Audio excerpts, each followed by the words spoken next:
Welcome to Taiwan Talks. I'm Betty Chen.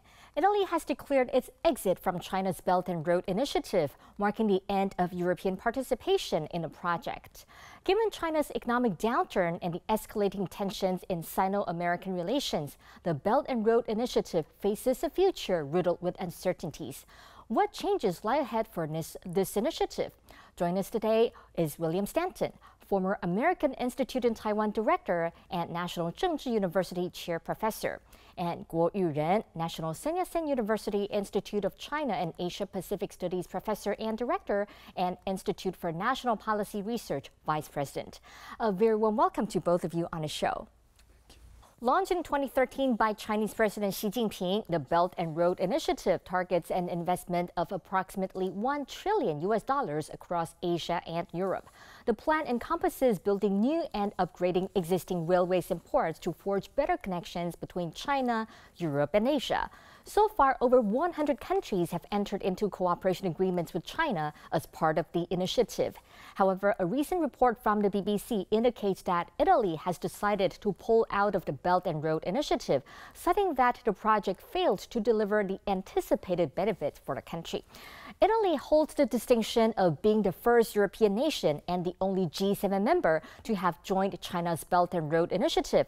However, with its recent withdrawal, questions arise. Did Italy thoroughly evaluate the advantages and disadvantages before pulling out? And is there any concern about potential pressure from China? Bill? Yeah, of course they're concerned, particularly after the foreign ministry spokesman very sharply criticized the Italian decision, saying that it was really a smear on the Belt and Road Initiative and undermined it. And so I think clearly the Italians must be a little bit concerned about that, but not too concerned because the trade surplus that China has with Italy is so large that it would be very difficult for China to somehow punish Italy. Economically, it would be very difficult. And also, it shouldn't have come as any surprise to them because the Prime Minister Meloni had made it clear for quite some time that, going back several months, that she didn't look fondly on the Belt and Road Initiative. So I think when she finally pulled the plug on it this month, I think, you know, it was just like maybe a bad dream come true. And so I don't think they could have been all that shocked by it. And I don't think there's that much they can do about it. All right, Professor. I believe at year 2019, Prime Minister Conte miscalculated the possible impact from Sino-US relation and also China-EU relation, especially trade relations. So that's the reason why Prime Minister Meloni, she has to make the decision to stop the worsening and embarrassing position of Italy. First of all, of course, it comes to the US-China trade war starting from 2018. And not to mention, US is currently suffering from more than $390 billion trade deficit against China. And that will put US and China relation even worsening relations. And number two is EU's relation with China. As of 2022, EU as a whole is basically suffering from more than $420 billion trade deficit against China. And don't forget, Italy is the number 3 industry in EU, economy in EU. So Italy's participation in BRI is actually making Italian position very, very embarrassing within EU and also Italian relation with the states. So that's the reason that the overall background for this May 2023's G7 summit at Hiroshima. All these 7 countries leaders coming to a conclusion, also consensus, reflecting in the communique, saying this de-risking So since Italy is also a very important partner to G7, so Italian government has to change their position since 2019. And number 4 reason is the trade deficit, Italian trade deficit against China been increased from 18 billion euro in year 2019 to 43 billion euro last year. So Italy is really not enjoying participating in BRI at all. If you compare Italian trade relation to China, comparing to German and French, participation in BRI doesn't allow Italy better position, trade position with China at all. And lastly, is this strategic confrontation between U.S. and China. When it was President Trump's era, the U.S. had very, very bad relation with EU, as we all know. But President Biden is a whole different story. Actually, when President Biden was running the campaign, he emphasized and re-emphasized many times that the U.S. has to reestablish its good relation with EU, and he did. Yeah. So from this overall backdrop, Prime Minister Meloni has to make the decision to pull out from nothing, benefiting nothing, BRI participation with China. Yeah. At the EU-China summit, Wang Wenbing, spokesperson for the Chinese Foreign Ministry, emphasized China's strong opposition to any efforts aimed at discrediting or undermining the Belt and Road Initiative, just like what Bill said. But despite the stance, China has not taken any direct actions against Italy. And interestingly, starting December 1st, Italian citizens, along with those from 4 other EU countries, are exempt from needing a visa for short visits of up to 2 weeks to China. So what factors are influencing the decisions of Beijing's leadership? You said it's like a bad dream come true, but they're doing this favor to Italy. Why? Well, basically because they're starving for tourists from the West. I was reading that there are only 18 round trips a week from the United States to China. Quite a big difference from those days when I was at the U.S. Embassy in Beijing. So they particularly want Western tourists because they spend more money, they go to the better hotels in general. And, you know, actually 2 weeks is a long time to spend in China, in my view. But, you know, so it's not so much to do a favor to the Western countries as it is to start attracting more Westerners to go there, because there have been so many things that China has done that are not very attractive to the Western audience.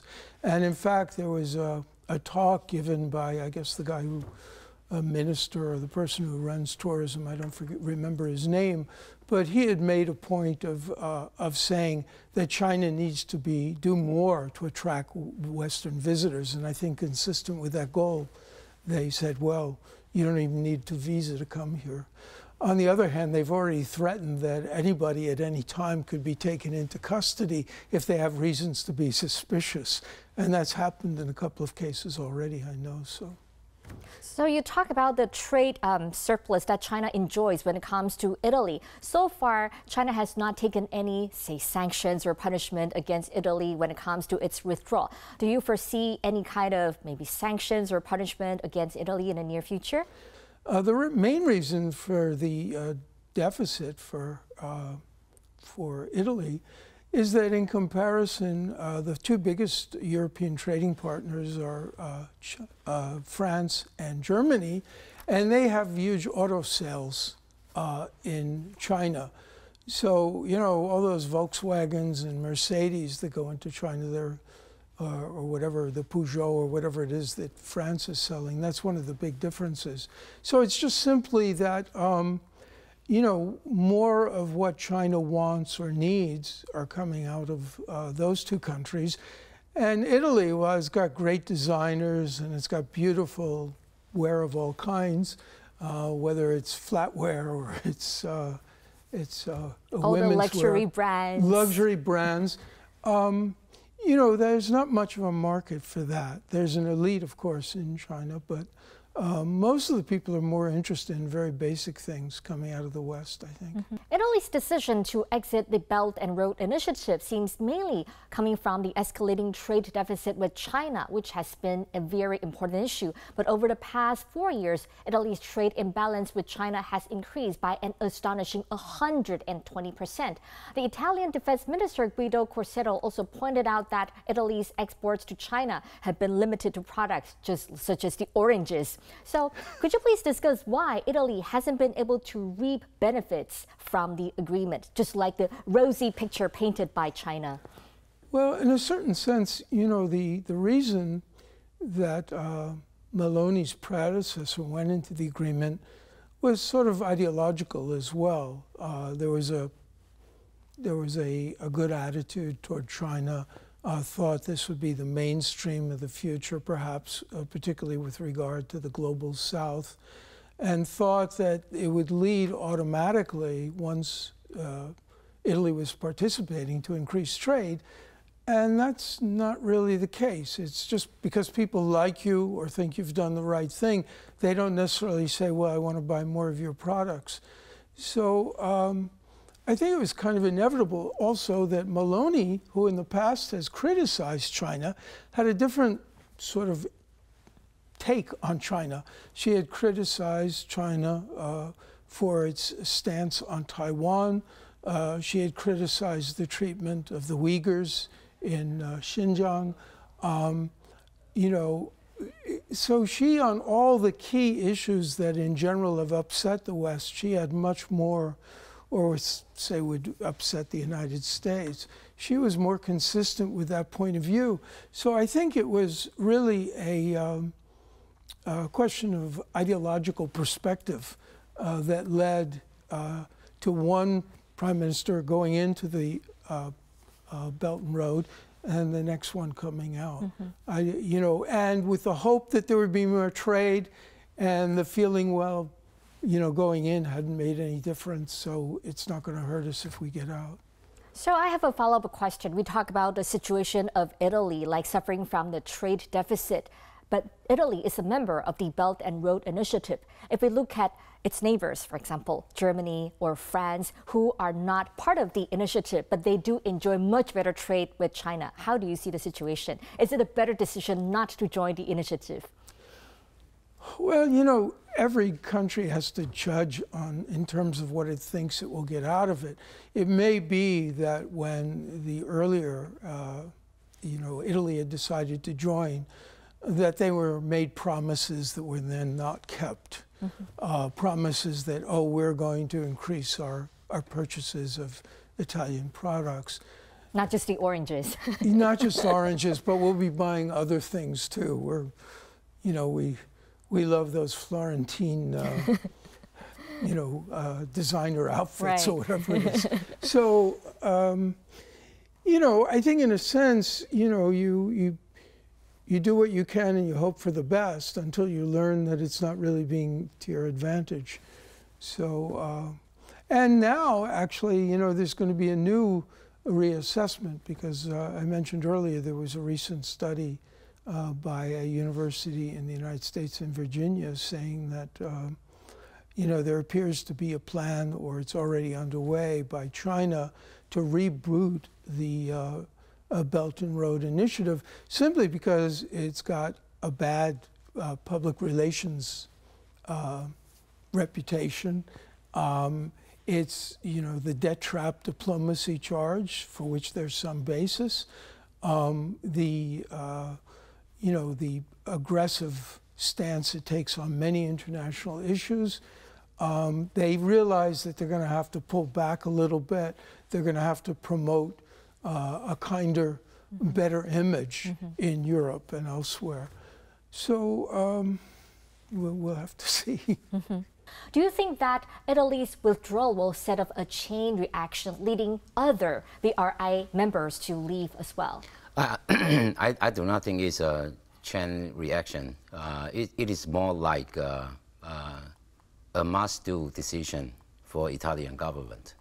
So if you look at these, Australian government also pulled out from BRI 2018, 2 projects for BRI. And not to mention this Baltic 3 countries also pull out from BRI. So which make China was originally targeting at Eastern Europe for like 16+1, with Greece participation is 17+1.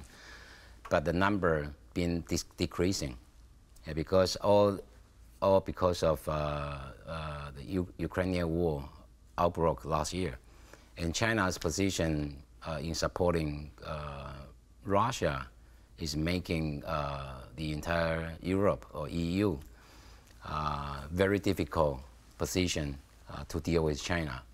So as EU-China summit, von der Leyen also mentioned that all these dual-use weapons that Russian military is currently using, more than 80% is actually from China. So that's intolerable for European country at all. Yeah. So Bill, what do you think of the possibility of a chain reaction?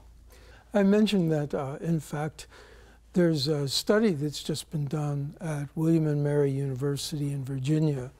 They have a research institute there, which is called the study that was done, supposedly based on hard evidence, is that China is undergoing a Belt and Road reboot.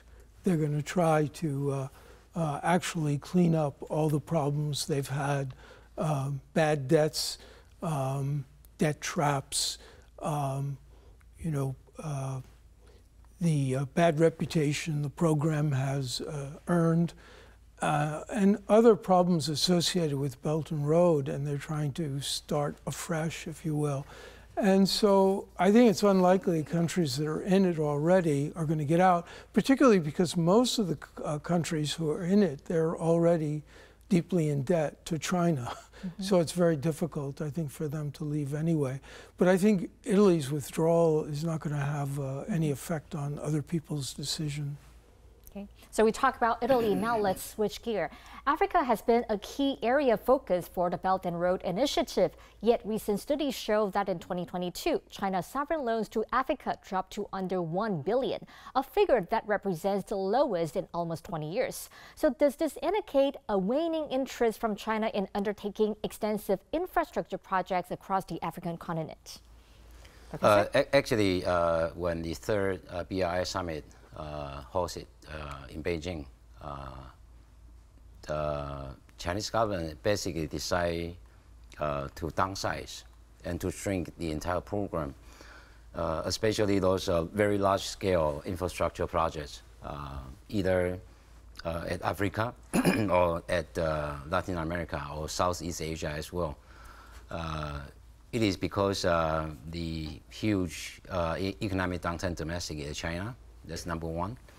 And number two is basically this very notorious debt trap, especially China's relation with Indonesia. So if you look at the conclusion from the third BRI summit in this October, China basically downsized almost half of its foreign financing to all these developing countries, especially low-level developing countries in Africa. So Professor talked about a downsizing, and also Bill, you talk about the reboot of the BRI. Yeah. What are the major reasons for this kind of shift? Well, I think they've decided, they're not saying this, but certain countries are lost causes. A lot of projects, they want to finish projects that were undertaken, a vast number of their projects have never been finished. So I think they want to address that issue. They don't want to take on even more customers, if you will, or more candidates to be in the Belt and Road Initiative, particularly if they're countries that at the lower end of the economic scale who just don't have the wherewithal. And frankly, the concern that projects just will not be completed because there won't be enough money. And so I think China's directing its funds toward programs that have already been started and haven't been finished. It is pretty much the same thing. We think all these $1 trillion BRI, the entire program been spending. China actually spent more than 200 billion at Pakistan for this China-Pakistan economic corridor. Yeah, but when making the plan in 2013 to 2015, China underestimated this geopolitical risk at Pakistan. So China's BRI bases at Pakistan suffering from attacks from rivals. Yeah. So they have to stop this kind of big scale, very large scale of infrastructure projects at Pakistan. And again, at Indonesia, because the Indonesian government gradually coming to realize such huge scale of infrastructure might bring about debt trap from China. So Indonesia turned their attention to Japan and decide to cooperate with Japan, with a much better loan condition. At least won't allow China to, take out the jurisdiction of all these infrastructures. So, Professor, you just talked about different kinds of initiatives in addition to the BRI. So, Western countries have consistently introduced programs with the goal of competing China's Belt and Road Initiative. Prominent examples include Japan's Asia-Africa Growth Corridor, launched in 2017, President Biden's Build Back Better World Initiative in 2021, the European Union's Global Gateway Initiative, the G7's Global Infrastructure and Investment Partnership, President Biden's Indo-Pacific Economic Prosperity Framework in 2022, and Japan's Free and Open Indo-Pacific in 2023, among other things. So what threats does the Belt and Road Initiative pose to the Western countries? Well, we know now that President Biden and leaders of other democratic countries have already said, well, we need to cooperate with Belt and Road. We can, in a sense, share the labor, share the benefits. And there's been some movement in that direction, although I don't know how, at this point, we can say how successful it's been. Maybe not at all. But, the U.S. relationship with China is so bad right now, not likely to get better in my view, that it's difficult. And our economic relationship with China is terrible. The perception is that China has just taken great advantage of the United States. So if anything, the emphasis the U.S. has put on de-risking its whole shift in policy, not wanting to export many products. And it was just a day or two ago, or yesterday, there was a decision on the part of the House of Representatives that they want to come across with a new tough bill toward China, which would greatly limit the products that the U.S. will sell to China. So I don't think Belt and Road is really a threat or a problem for the United States, other than that the U.S. would also like to have better relations with the global South, as they say. But the receptivity in the U.S. Congress in Washington toward trying to work with China is very minimal. Professor, we have talked about so many different other, you can say, containment strategies in response to the BRI. Do you think that they can really have the influence on the Belt and Road? I personally believe, based on my own research, I believe BRI is dying. So we saw result. How soon? We saw result the U.S. So-called global partnership for infrastructure investment. Is a GPII, or the European Global Gateway. The U.S. government is looking to put down more than $600 billion in coming 5 years, of course, along with Japan and other allies. And European is thinking to put down $500 billion in the coming 6 years.